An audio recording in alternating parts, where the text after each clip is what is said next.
د یوې بلې پاکستاني اداکارې ویډیوګانې هم خپرې شوې دي.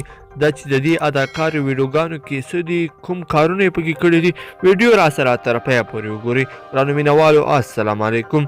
د پاکستاني سندرغاړې او اداکارې رابعه پیرزاده نه وروسته د یوې بلې پاکستاني موډلې او اداکارې سامرا چودري لوسې ویډیوګانې هم خپرې شوې دي چې په ټولنیزو رسنیو کې لاس په لاس کیږي.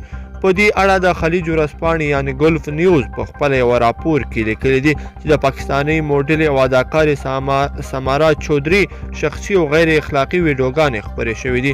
پاکستاني اداکار او موډله چې په یو شمېر اعلانونو کې کار کړی دی او همداراز د موډلینګ په برخه کې هم ډیر کار کړی دی، تر اوسه پورې د دغه ویډیوګانو خپرېدو په اړه څه نه دي ویلي.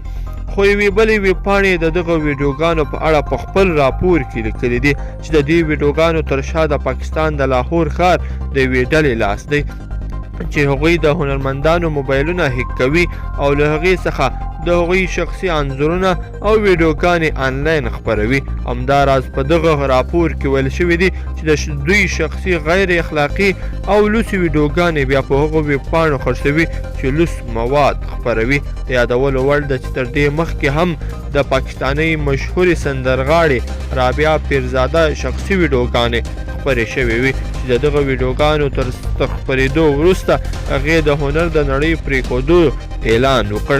هغې همداراز د پاکستان فدرالي څېړنیزې ادارې ته په دې اړه عریضه هم کړې وه تر څو هغه کسان پیدا کړي چې د دې شخصي ویډیوګانې خپرې کړي دي او ورته د سزا ورکړي. ګرانو مینهوالو په دې هیله چې د دغه ویډیو مو خوښه شوې وي، که چیرې مو دغه ویډیو خوښه شوې وي در سره لایک کړئ او نورو ملګرو سره یې هم شریکه کړئ تر څو هغوی هم د پاکستان له دغه ناوړه کار څخه خبر شي چې پاکستان د نړۍ تر ټولو فاحش هیواد دی او دوی د افغانستان لپاره بیا د جهاد کولو اعلان کړی دی.